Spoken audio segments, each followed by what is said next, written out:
Hi everybody, welcome to Paint Creek Nursery's How to Plant a Seedling. Now I've told you in previous videos about how to lay out the field 8 foot by 8 foot for this case. Fine till soil, all the weeds killed, all that. We've got our field marked out with our dots at 8 feet.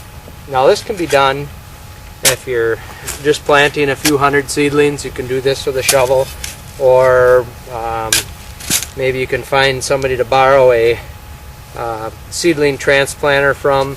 This works good. This is a triangular type profile. This is, I think, considered a hardwood transplanter, which I like for both conifers and hardwoods because it doesn't give me a hollow bottom. It wants to pivot off from this point like this, where the flat-bladed versions want to pivot in the center, making a hollow spot in the bottom. Anyway, I like this version here. You could also plant transplants with this planter too by making a double wide hole, but for the purposes of the seedling planting, you know, I get down there about that deep or so and work it back and forth so you're opening up a spot in the soil.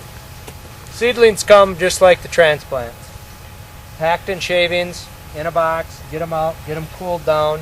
I've got a hardwood here also. I'll show you how to plant. They should come in the shavings, nice and moist. You've taken them out into the field with the burlap like we talked, keeping the sun and the wind off from them. These are our 3-year-old Black Hills spruce transplant or seedlings, however, and we've already pruned these down. I like to prune these back so that you can fit these into this hole because this doesn't provide that big of a hole, and you don't, again, want to be wrapping those things around in the hole causing strangulation. So you've got where this tree was growing in the nursery. You've got this root flare again here at the stem. That's where you want your finished grade line, and it's nothing more than taking these roots, kind of pulling them together like this, working them into the soil so that everything's going straight down.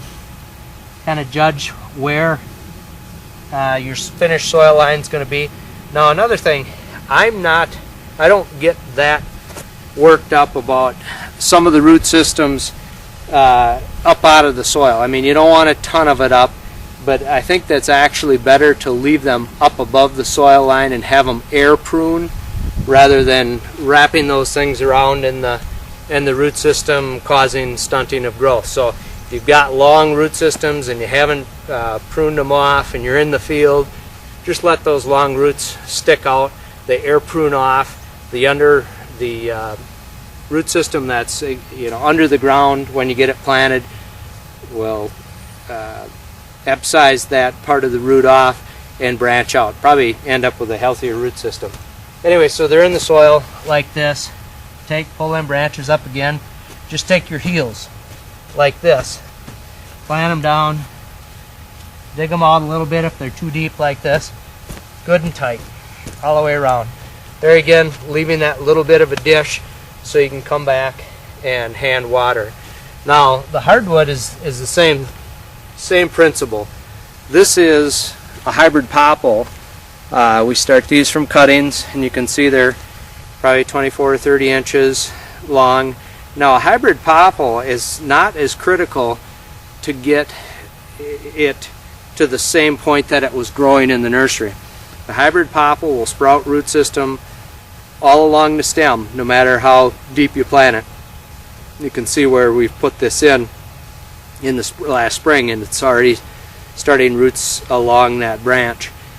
So anyway, I like to plant these a little bit deeper. In fact, you could plant right up to here and it'll cause that to root out as it grows, and I'll kind of show you that so if we can see this. That just goes straight down, deep as you can get your bar into that loose soil. Taken. There again, that should be pruned in advance before you get into the field. See how deep that's going? That's down beneath where it was growing in the nursery, and we just backfill, push down deep into there, like that. Compact that with your heels. Leave a little dish if you can, nice and straight. Those buggers will take off for you. Anyway, good luck. Thank you.